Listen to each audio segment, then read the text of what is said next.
Hey everybody, welcome back for some Evolution Legends content. And today I am going to be talking about some major changes. We're talking improvements to the game, balances to heroes, new hero introduced to the game, bug fixes, optimizations, you name it, it's all there. There's a lot to go over, and so I am going to just jump right in. So let's start with the balance adjustments for a series of heroes. Number one here. Oh man, I'm telling you, I did not expect this much. To be honest with you, I thought they would be tackling balance changes faction by faction, but it looks like they just pulled the trigger on a whole bunch of things. So there's some surprising changes in here.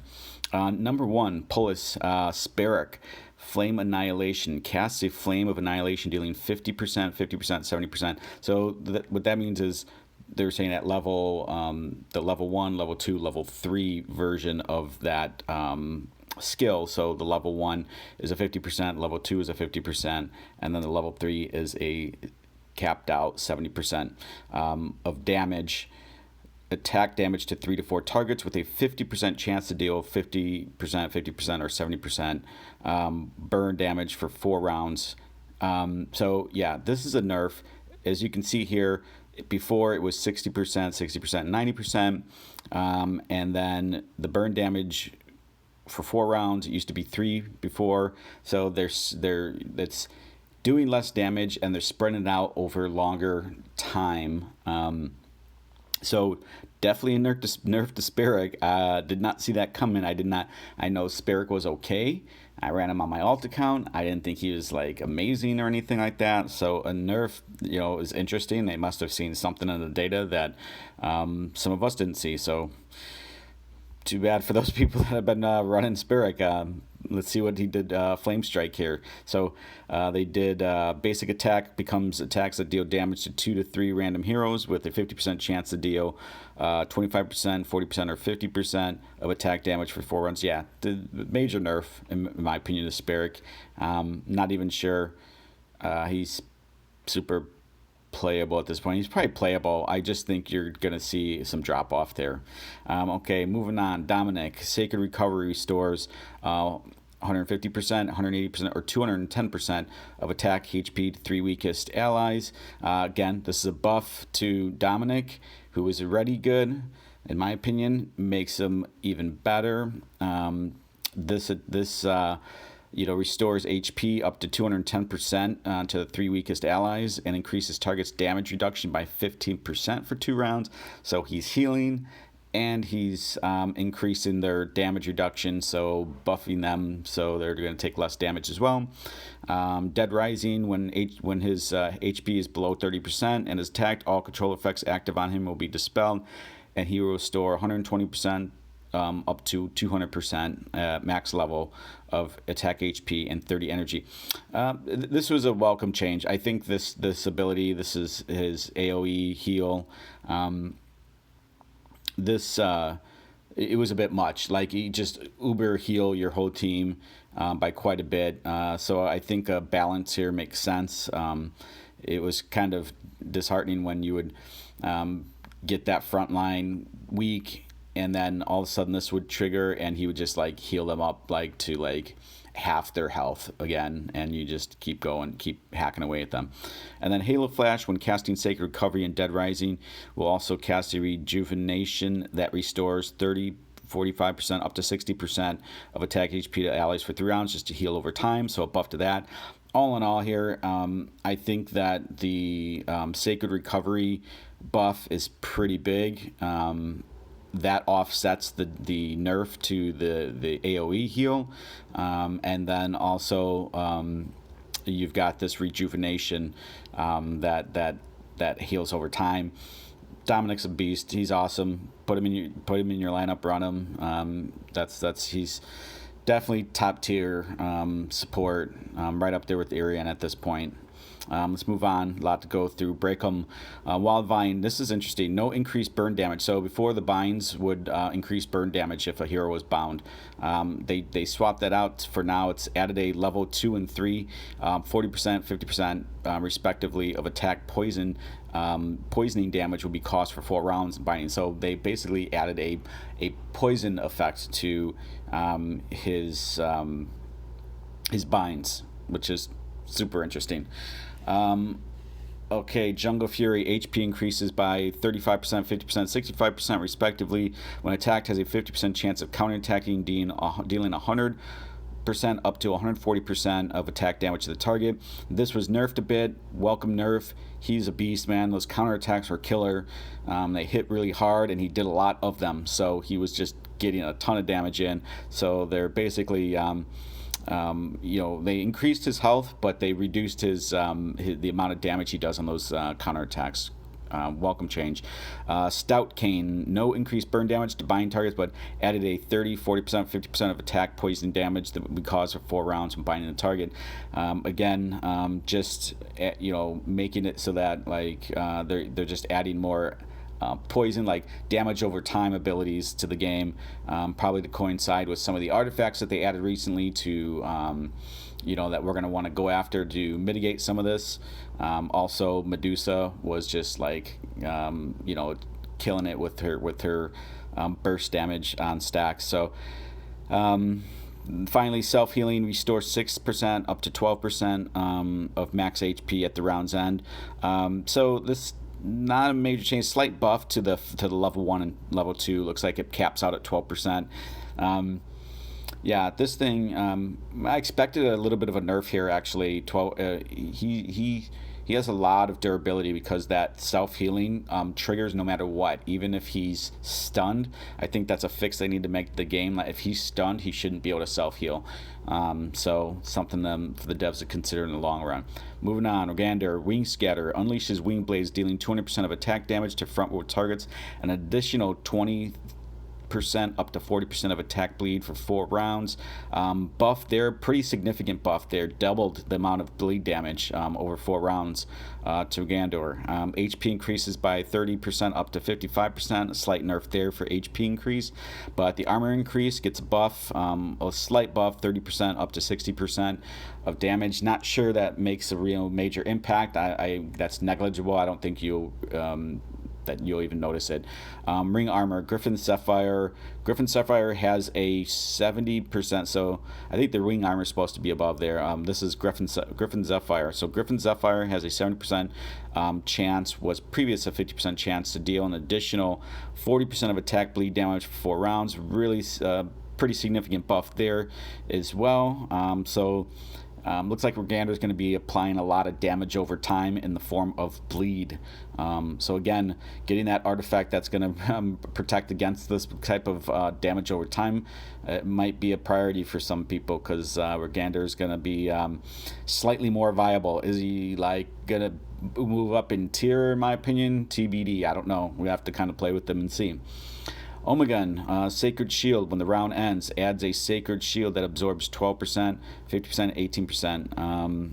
Formerly, so 12% up to 18%, formerly up to 12% of Omegon's max HP for self and 2 weakest allies. This was Randy before. Now he targets the 2 weakest and protects them with the shield, lasting 1 round.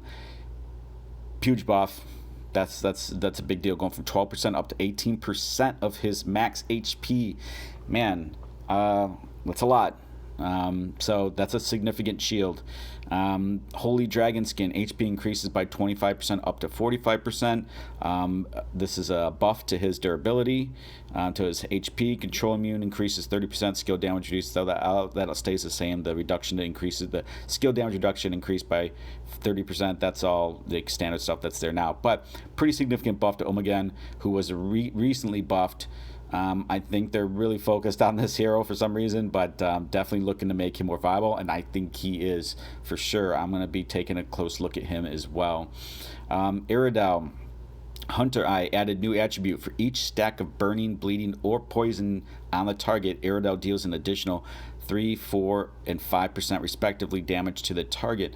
Man, that can really stack up. If you think about all the damage over time effects that they've been adding now, this'll like if you think about Breckham, now adds poison damage to hit with spines. So these are all stacking up. You can get up to, if someone's got 3 stacks of damage over time, like poison, bleed, or burning, that's an extra 15% damage that Aerodel is going to be doing to the target. It's pretty significant. To balance some of that out, they did nerf this poison arrow bit. When an attack hits an enemy, there's a 50% chance of it being toxic, dealing 15, 20, or 30%, which was previously 30% up to 70%. So major nerf here of attack poison damage to the enemy for 4 rounds, was 2 rounds before. So yeah, she had her poison arrow was pretty significant, doing a lot of damage. That is now kind of nerfed quite a bit, but I think that's the counterbalance to them buffing her overall damage output. So she's no longer necessarily a strong, viable hero to just throw in there on her own. You have to build around her at this point with heroes that are going to be stacking those dots, that fire, burn, or bleed damage on the enemies, and that's where she's going to become super effective. So when you're building your team and you're considering her, keep that in mind. You're going to have to build the team that's putting a lot of damage over time effects on the enemy heroes. Vashti in the Waste faction. Slaughter Thrill added new attribute, increased attack by 30, 40, 50% for 3 rounds. Yep, this just locks him in again as that uber glass cannon, doing tons of damage up front, but he's kind of squishy. I don't think it changes him much. Maybe it does. I don't know. We have to see. A lot of people, some people really like to run him because he can attack those back row squishy targets right out of the gate. Big changes for Grishnar Chainsaw. I like these changes. Definitely going to make him someone to really consider as another strong alternative to your front line. Laser Cannon Shot added new attribute. When Grishnar was hit, he has a 20% chance of gaining Rage status. When he's in Rage status, the next 5 rounds, Chainsaw Storm is guaranteed to spin 3 times. This was one of my biggest complaints if you look back of my faction overview that I talked about with Grishnar, was he was just too RNG. Like, you just never knew. Like, when he did his ultimate and he'd go in and he would just swing once, it was like a sad moment. But if he swung 3 times to that front line, it was a lot of damage and it added bleed. So here they're giving a mechanism to the game where they can guarantee that he's going to hit 3 times. That makes him like really dangerous. Charge of Death added new attribute. In Rage status, increased the damage dealt by Charge of Death by 30%. Huge buff to Charge of Death. That thing was already like hurt, like it could take out your whole front line. This is just adding more damage to that. So Grishnar definitely goes up a notch in my book. He's super durable, a lot of armor, a lot of HP, and now he's going to be pumping out lots of damage as well. Doesn't have the CC effect like you get from Kronos or Fleb, but it seems like they're adding a lot of capabilities here with built around or mechanics built around those damage over time, and he is somebody that adds bleed damage. Medusa, big nerfs to Medusa. Deadly Venom waves a magical wand releasing a venom that deals 40% up to 80% damage to all enemies. Formerly it went from 60% up to 90%, so pretty significant nerf, especially at the early stages, that that level 1 and level 2 ability, but 10% nerf to the maxed out level 3, plus 50% of attack poison damage for 5 rounds, formerly 4. So they're spreading the damage, they're nerfing the amount of damage, and they're spreading that over multiple rounds. The reason is right here, Toxic Burst. When Medusa hits a target, if the target has at least 5 stacks, it was 4 stacks before, and it would burst for massive damage. Now it has to be 5, so she needs more stacks. It will trigger a Toxic Burst, instantly activating all the poison, dealing 100% of total remaining damage. So again, a nerf to the overall amount of damage that it can do. So yeah, pretty much. Medusa is no longer. I don't think Medusa is somebody that you can now. We'll have to see, but I think she's going to be less effective now. You can't just run her by herself. You used to be able to just run her in the back line by herself, where she's adding the doing the damage and adding the stacks, and then bursting them herself. I think it's going to be much less effective. You need to pair her up with somebody like Aerodel now or Breckham to get those stacks up to 5 quicker. So Yeah, we'll see. But I think this definitely nerfs Medusa and makes her less effective on her own. Gul'jin, Healing Potion, added a new attribute. Each bounce of Healing Potion deals 1 damage to allies. No idea what that is for, but okay. I haven't run Gul'jin yet, but I don't know if that's a big deal or not. Dungeon, big changes to the dungeon faction. Axe strike, hacks at enemy with axe dealing. So this is just buffs to the skeleton general that you get from Zarkon. Just FYI. So Zarkon can summon a skeleton in place of a hero, and a hero dies. He has a small percentage to summon a skeleton general, which is much tougher, much more durable and stronger than the standard skeleton. And they just did some buffs to the skeleton general. So buffing the axe damage from 20 up to 30% was 15 and 20% before, so pretty significant damage there. Lethal counter, HP increases HP when attacked, has a 40% chance of counterattacking, dealing 20 to 30% of own HP lost as true damage. That's true damage. That's significant. It makes a difference. It's ignoring armor, so that's a big deal, and that's a big buff. Double the damage, man. Dead Fury, basic attack is replaced with true damage equal to 13 up to 18% of own max HP kept. Yeah, basically, this skeleton general is a major threat now, which subsequently makes Zarkon a major threat now. Let's take a look at him. Army of the Dead awakens the power of death. At the end of the round, all allies who died that round are resurrected as skeleton, inheriting the allies' stats, and 30% up to 40%. Of HP. So they buffed, looks like they kept the cap at 40%, but they buffed the level 1 level 2s of that ability. Skeleton soldiers cannot be resurrected again. Okay, advanced resurrection, added a new attribute. Revive any dungeon hero is guaranteed to revive a skeleton general and restore an extra 10% of max HP. That's awesome, man. I love that. They really thought that's some interesting twist, because this kind of forces you to build a dungeon faction around this hero, right? Like, if you can guarantee that skeleton general, as I just mentioned up here, that gets that huge buff to their attacks, man, and you have a whole front line of skeleton generals that are popping up after your heroes die, that's significant. I definitely want to try that out. I have a lot of Zarkons, so I'm going to try to level him up. Okay, moving on. Dragon Rage. When Talon is attacked and its HP falls below 30%, it will immediately summon flames to attack the enemy, dealing 120%, 160%, and 200% of attack damage to all enemies. All right, yeah, buff to Talon. Yeah, thank you. I just got him to Mythic 4. I'm all about Talon. I think he's awesome. He was awesome before. He's going to be even more awesome now. Dragon Might. When casting Dragon Rage, we'll use Dragon Might to all the enemy, reducing the target's attack and armor by 15, 20, and 25% respectively for 2 rounds. So, yeah, buff to Talon. Can't wait to see how effective he is now. I thought he was really good before, and he's going to be even better. Hexus, Soul Suction, remodified. After an ally hero dies, Hexus gains 25, 30, 35% of the dead ally's attack for 3 rounds. Great, yeah, really big buff to Hexus. So as he's getting kills, he's basically hitting harder and harder. So the longer he lives and is able to rack up the kills, he's going to keep doing more and more damage. Dark Reaping, the basic attack is replaced with Phantom Slash, slashing at random enemy 3 consecutive times, dealing 100% up to 140% of the attack damage. That's a significant buff. That's quite a bit. He's hitting 3 times for 140%. When he's maxed out. That's amazing. With a 45% chance to taunt the target for 2 rounds after the attack. Taunted targets are unable to use skills and force the attack the taunter. He's got an attack now, man. That is crazy. I didn't even notice that before. Yeah, super viable. Definitely, a lot of people considered him top tier. I didn't really consider him top tier. This definitely might change that. I think this is getting that taunt.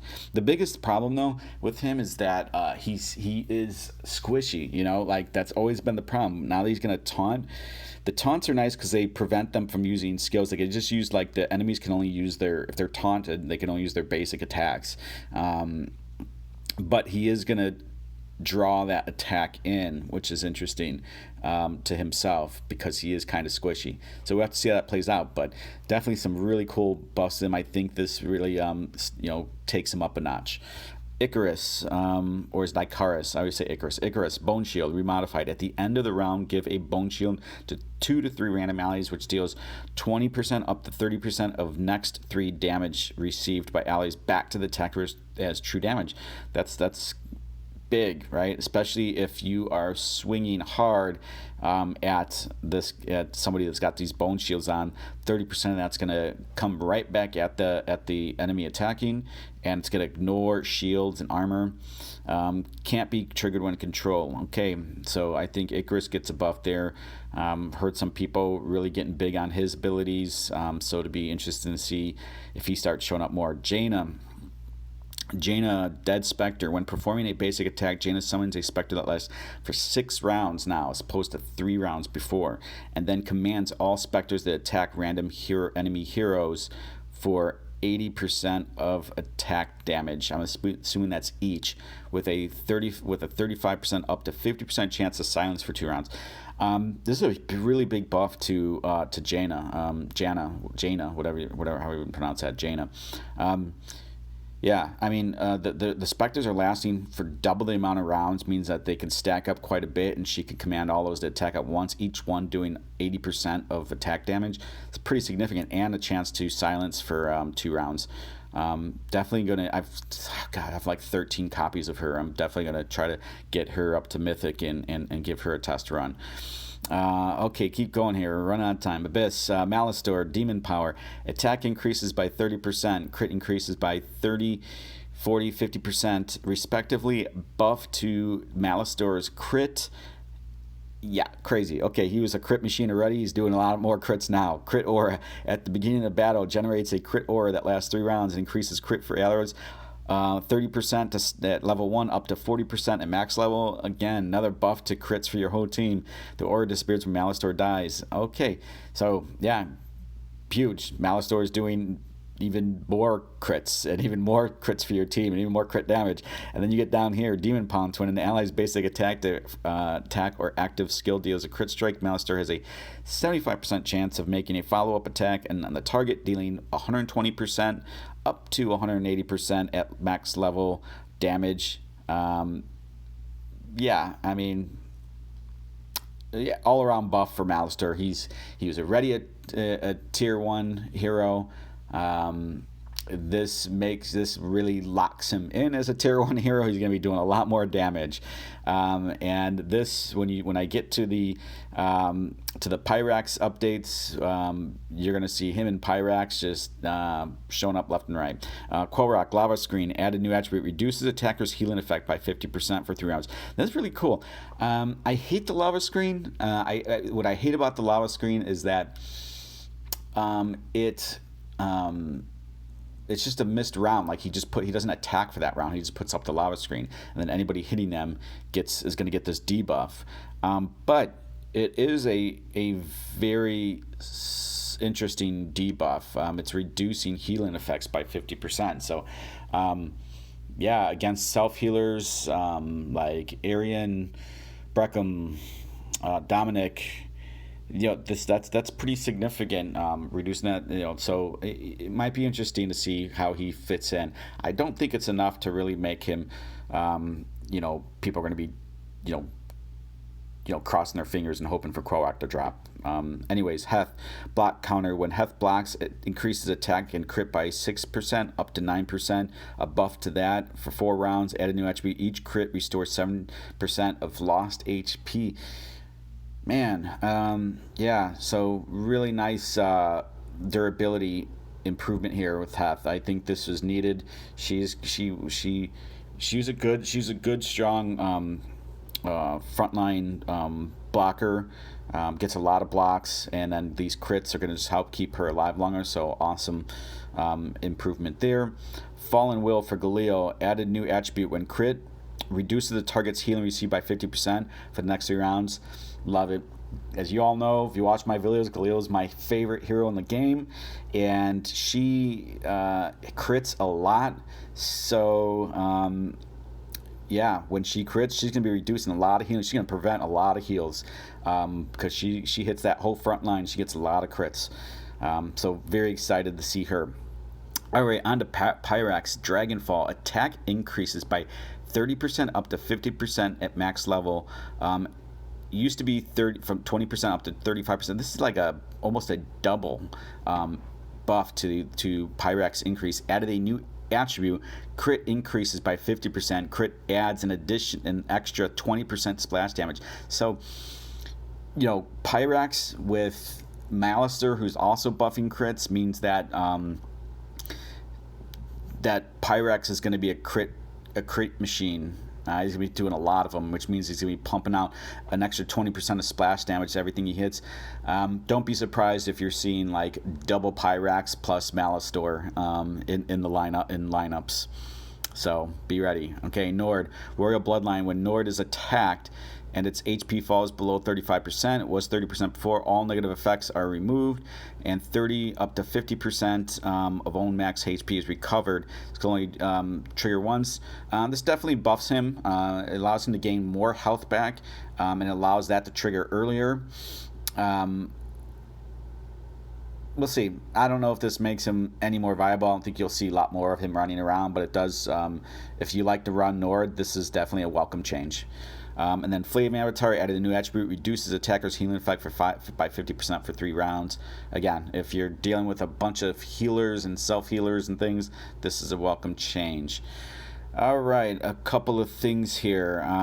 New relic hero, Arcanus, a mysterious magical card from Ancient Runes who controls the power to manipulate the energy. Okay, I'm not going to cover the new hero in this video. I'm going to do another video to cover the new hero. Probably right after this, and I'll upload those over the next day or so. Now heroes of different party can deal extra 20% damage to its counterparty. Properly arrange your lineup for a more difficult stage. Okay, so what they're saying is that now there's faction bonuses. Like, so if you think about holy damage against Abyss, I think it's Abyss or Dungeon. I think it's Dungeon. Holy damage, like,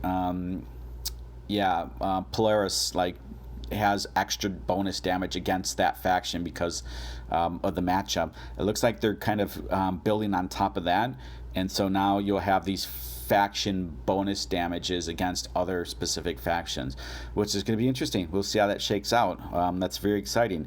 You can get multiple treasure chest rewards after reaching certain heroic summoning energy points. I saw this come through basically.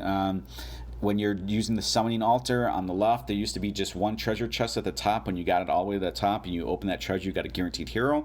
Well, now there's incremental chests that you get along the way that give you additional things like shards and things like that. So that's really cool. We're happy that they're doing that, because you're gonna, as you do more summons, you're gonna get those anyway. So just more rewards for everybody. Can't complain about that. Number 5 here, added an intelligent evolution function, can help batch evolve elite 2-star to epic 1-star. Love it, man. I was getting my bag stuffed with 2-star like epic hero, like, I'm sorry, 2-star elite heroes, and I was like, man, I really wish I could just automatically merge all these into the 1-stars, and then the 1-stars and the 2-stars for the epic level. So you can now. I did this and it was awesome, and it like saved me a lot of bag space and a lot of time. And then number 6, added extra disciple slots to Goddess Blessing privilege.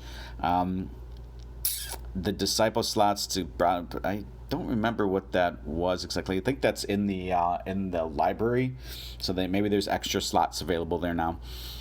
Okay, let's talk about optimizations real quick. You can switch destinations while moving characters on the unknown land. Seems like you're probably like, what's that about? Like, when you run unknown land, I did the airship. This is the airship basically. When I did the airship earlier today, it was awesome. It just felt smoother. Everything was going faster, and I was able to get through it quicker, because it's a very mundane, boring daily thing you got to do, or every other day thing you have to do. And it used to be where you clicked on a hex, and if you inadvertently clicked on a hex that you didn't want to, you'd have to wait for that hero to run all the way to that hex before you can redirect him. Now you can just click as many times as you want, and he'll just redirect. Added a value change of battle power when equipped and unequipped an artifact. Okay, so basically, yeah, so this is just showing you as you equip unequip artifacts what the change in battle power is. Great. Various text and presentation optimizations. Thank you. Always welcome. Love the optimizations. And then finally, let's take a look at the bugs. Fixed. The Goddess Blessing on stage farming boost will drop equipment and seeds. That's great. I think probably the blessing, I never noticed it before, but it must have just been dropping like gold and maybe experience or something. But now it's going to drop equipment and seeds as well. So awesome. More resources. Thank you. Fixed a problem that the game freeze when boss was turned into a frog by Gul'jen. Yeah, I can't believe how long it took them to actually fix this. Thank you, finally. I didn't really run Gul'jen, but I was seeing this pop up in the Discord chats. People are getting frustrated for this ever since Gul'jen dropped. Yeah, very frustrating. So glad they got that fixed now. Fixed an issue that during Hero Evolution material, heroes cannot be changed. Great. Fixed an issue that heroes occasionally cannot evolve. I never ran into these, but super frustrating. I'm sure if you ran into this, you were super frustrated. And anytime they make fixes that remove that frustration for the base, that's a good thing. I welcome that. Thank you very much, devs. All in all, I think the devs get a great job with this patch. I know there's been some defects and bugs that have popped up. That's to be expected with a lot of changes like this. You know, this is a massive overhaul that I did not see coming. So thank you to the devs for all the hard work. Looking forward to seeing how this changes meta and lineups. I'm looking forward to playing with this a bit and seeing how this all affects my lineup as well. But that's going to be it for this video, guys. I just wanted to cover the patch notes here. I'm going to follow this up with a review of the new hero, and as well as probably some summons if I got enough gems, and then give you my thoughts on the new hero as well. So that's gonna be it. Thanks a lot. Thanks for watching. Please hit the sub button if you like the content. Give me a thumbs up. Join our Reddit board, our Reddit community. There's a link down in the description below if you want to contribute or ask questions there. A lot that's picking up traction, and people are helping each other out there, so definitely join that, and it's a welcoming community. And yeah, thanks for watching the video. Hope you have a good night. We'll see you next time. Take care.